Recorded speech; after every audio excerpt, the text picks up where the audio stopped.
Hi friends, இன்னைக்கு என்ன செய்ய போறேன்னா இன்னைக்கு ஒரு பீஸ் புலாவ் தான் செய்ய போறேன். நல்லா கீ போட்டு கீல வந்து கீ ரைஸ் மாதிரியும் இருக்கும், பீஸ் புலாவ் மாதிரியும் இருக்கும். ரொம்ப ஃபாஸ்டா செய்யறது தான்.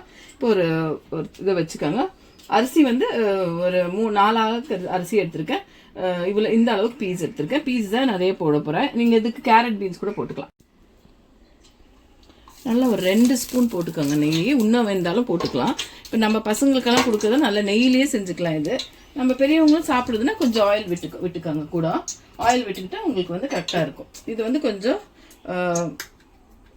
நல்லா கொஞ்சம் ரிச்சாக இருக்கிறது தான். கொஞ்சம் ஆயில் புரியுதுங்களா?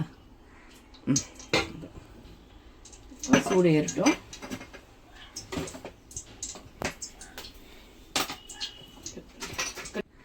பாருங்க, சூடு ஏறினோன்னு இப்போ பிரியாணி எல்லாம் போட்டுக்கலாம். பட்டை லவங்கம் அதெல்லாம் நான் வந்து இஞ்சி பூண்டு கூடவே அரைச்சி வச்சுட்டேன். ஏன்னா அதெல்லாம் தட்டுக்கலாம். நான் கேமராமேன் கடிக்கிட்டு இப்போ ஒரு 4 பச்சை மிளகா, வெங்காயம் ஒரு 3 வெங்காயம்.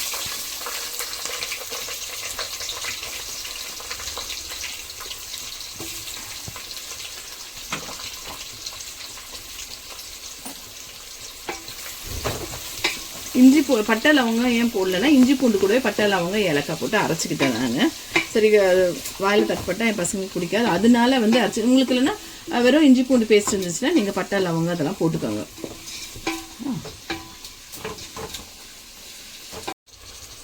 இப்போ கொஞ்சம் புதினா போட்டுக்கலாம்.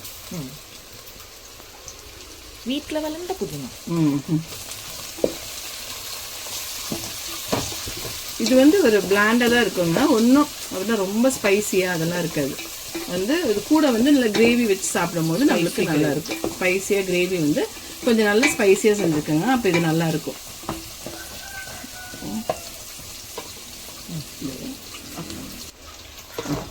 இந்த வெங்காயத்தை கொஞ்சம் தள்ளி விட்டுட்டு இந்த எண்ணெயில் கொஞ்சம் முந்திரி, ஒரு கை அளவு முந்திரி போட்டுக்கோங்க. முந்திரி சேர்ப்பாங்களா பாப்பா? முந்திரி திராட்சை எல்லாம் சேர்ப்பாங்க. திராட்சை உங்களுக்கு பிடிக்காதுன்னு சொல்லி நான் சேர்க்கல. முந்திரியும் போட்டு இது கூட வதக்கிக்குங்க. ஃப்ரைட் முந்திரி நல்லா இருக்கும். சிலர் முந்திரியை வந்து அரைச்சி ஊற்றுவாங்க. நம்ம ஹோலாக இருந்தால் நல்லா இருக்கும்னு சொல்லி தான் நான் வந்து ஹோலாக போடுறேன். இப்போ இஞ்சி பூண்டு பேஸ்ட் போட்டுக்கலாம். இதுல என்னென்ன அரைச்சிருக்க? பட்டை லவங்கம் ஏலக்காய் அதெல்லாம் வச்சிருக்கேன். நல்ல இஞ்சி பூண்டு பேஸ்ட் ஒரு 3 ஸ்பூன் அளவுக்கு நல்லா போட்டுக்கோங்க. அந்த ஃப்ளேவர் நல்லா இருக்கணும், அப்போ தான் நல்லா இருக்கும்.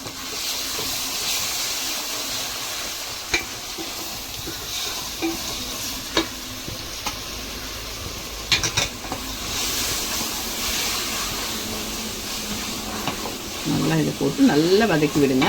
இஞ்சி பூண்டு கொஞ்சம் நல்லா வதங்கி வரணும். அப்போ தான் அந்த ஃப்ளேவர் வந்து அதில் எந்த இதுவும் தேவையில்லை. மஞ்சள் எதுவுமே போட தேவையில்லை. ஏன்னா ரைஸ் வந்து இந்த லைட் ப்ரௌனிஷ் கலரில் தான் இருக்கும், இல்லைன்னா ஒயிட்டாக இருக்கும். பாருங்கள், இப்போ நல்லா வதங்கி வந்துருச்சு. இப்போ நம்ம வச்சிருக்க பட்டாணியை இதில் கொட்டிடலாம். போட்டு இதையும் நல்லா இதில் ஃப்ரை பண்ணுவோம். நான் நினச்ச பட்டாணி கடைசியாக போடுவேன். இந்த நெய்யில் நல்லா ஃப்ரை ஆகணும் இந்த பட்டாணியும். வெறும் ஒன்றுமே இல்லை பாருங்கள். இதில் வெறும் வெங்காயம், இஞ்சி பூண்டு, பட்டாணி போட்டு இதை நல்லா வதக்கி எடுக்கணும். தக்காளி எல்லாம் வேண்டாம். சில தக்காளியும் போடுவாங்க. நான் இன்னொரு விஷயம் அதை செஞ்சு காட்டுறேன். அது கொஞ்சம் கலர்ஃபுல்லாக இருக்கும். தக்காளி, பீன்ஸு, கேரட்டு, அப்புறம் வந்து இதெல்லாம் போட்டு அது ஒரு புலாவ். இது நல்லாயிருக்கும். இது வெறும் பீஸ் புலாவ் இப்படி செஞ்சிங்கன்னா உங்களுக்கு ரொம்ப நல்லாயிருக்கும். பாருங்க, இப்போ நல்லா இந்த எண்ணெயில் வதங்கட்டும் கொஞ்சம். இப்போ இதுக்கு புளிப்புக்கு வந்து நான் கேர்டு மட்டும் தான் ஊற்றுறேன். பால் கூட ஊற்றிக்கலாம் நீங்கள். நான் கேர்டு ஊற்றிப்பேன். லெமன் போடக்கூடாதா பாப்பா?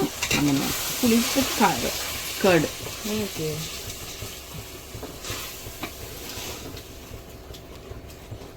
அவ்வளோதான். அவ்வளோ ஃபாஸ்ட்டாக முடிச்சு பற்றியா? அவ்வளோதாவா? இப்போ வந்து தண்ணி இது இப்போ வந்து 4 அளவுக்கு எடுத்திருக்கேன். நீங்கள் வந்து 4 அளவுக்கு தண்ணி ஊற்றிட்டு 3 அளவுக்கு எக்ஸ்ட்ரா ஊற்றிக்கோங்க. இப்போ 1:2 இல்லை, 4 அளவுக்கு அரிசிக்கு 4 அளவுக்கு தண்ணி ஊற்றிட்டு அதுக்கப்புறம் வந்து 3 அளவுக்கு எக்ஸ்ட்ரா.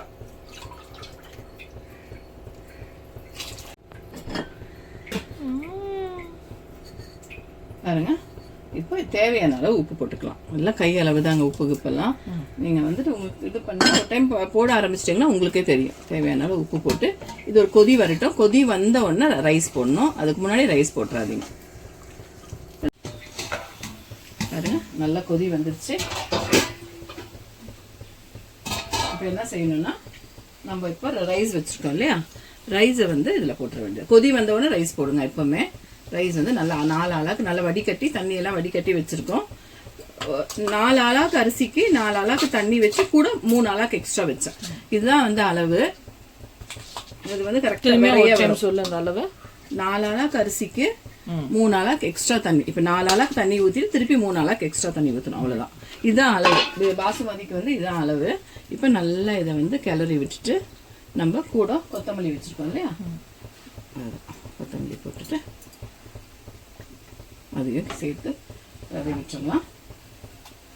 இது இனி நல்லா ஃபுல் ஃப்ளேமில் வச்சு கொதி வந்த உடனே ஸ்லோ பண்ணிக்க வேண்டியதுதான். கீழே கட்டு ஃபுல் ஃப்ளேமில் வைங்க. நல்லா கொதி வரும்போது ஃபுல்லாக ஸ்லோ பண்ணி விட்டுருங்க. 15 நிமிஷத்தில் ஆயிரும். அவ்வளோதான். இவ்வளோ தாங்க. இறக்கும் போது இன்னும் கொஞ்சம் கீ வேணும்னா கீ விட்டு இறக்கிக்கலாம். நல்ல கீயோடு தான் இருக்கும். இது டேஸ்ட்டும் ரொம்ப நல்ல ருசியாக இருக்கும். இப்போ வந்து மூடி போட்டு இதை விட்டுறலாம். கொதி வரட்டும். பார்த்தீங்களா எப்படி ஆயிடுச்சுன்னு? நல்லா வந்து இது பாருங்க எப்படி வர ஆயிடுச்சுன்னு. இப்போ ஃபுல்லாக ஸ்லோ பண்ணிக்கலாம் நம்ம ஸ்டோவை. இன்னும் அடிக்கடியில் எதுவுமே பிடிக்கல. இப்போ ஸ்டோவை வந்து தம்மில் விட்டுருணும். ஸ்லோவை ஒரு 10 நிமிஷம் அப்படியே ஸ்டோவில் பின்னாடி வந்து சின்ன இதில் ஃப்ளேமில் வச்சு ஒரு தம்மில் விட்டுட்டிங்கன்னா அப்படியே நிறைய ஆயிரும். ஆஃப் பண்ணி விட்டுருங்க. ஓப்பனே பண்ணாதீங்க.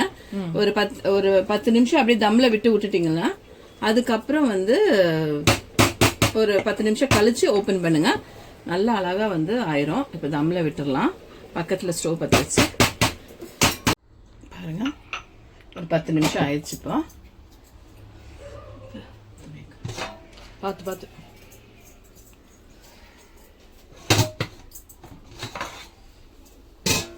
நல்லா பல வந்துடுச்சு. அவ்வளோதான். சாதம் பாருங்க எப்படி இருக்குன்னு. இந்த அளவுக்கு இருக்கணும். இப்போ மூடி போட்டு அப்படியே விட்டுற வேண்டியதுதான். ஸ்டவ் ஆஃப் பண்ணிட்டு மூடியை போட்டு விட்டுற வேண்டியதுதான். பீஸ் புலாவ் எவ்வளோ ரெடி ஆயிடுச்சு பாருங்க. எவ்வளோ ஃபாஸ்ட்டாக ஆயிடுச்சு. ரொம்ப வந்து எதுவும் ஜாஸ்தியான எதுவுமே இல்லை இதில். பின்னாடி வச்சிருக்க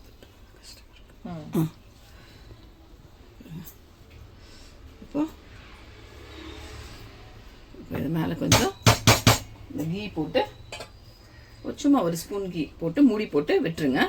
அது வந்து ஸ்டவ் ஆஃப் பண்ணிவிட்டு இது மேலே வந்து சும்மா கொஞ்சமாக கீ, ரொம்ப கீ, நிறைய கீ இருக்குது இதுலேயும். அதனால கொஞ்சமாக கீ போட்டுட்டு மூடி போட்டு அதே மாதிரி அவ்வளோதான். இந்த இதை தூக்கி வச்சு விட்டுற வேண்டியது தான். இது அப்படியே தம்மில் ஆயிரும். ஸ்டவ் வந்து ஆஃப் பண்ணிட வேண்டியது தான். பாருங்கள். இப்போ இந்த மாதிரி வந்து பிலாவெல்லாம் செஞ்சால் இந்த மாதிரி மட்டன் கிரேவி செஞ்சுக்கோங்க. மட்டன் கிரேவி நல்லா காரமாக செஞ்சிட்டிங்கன்னா நல்லா இருக்கும்.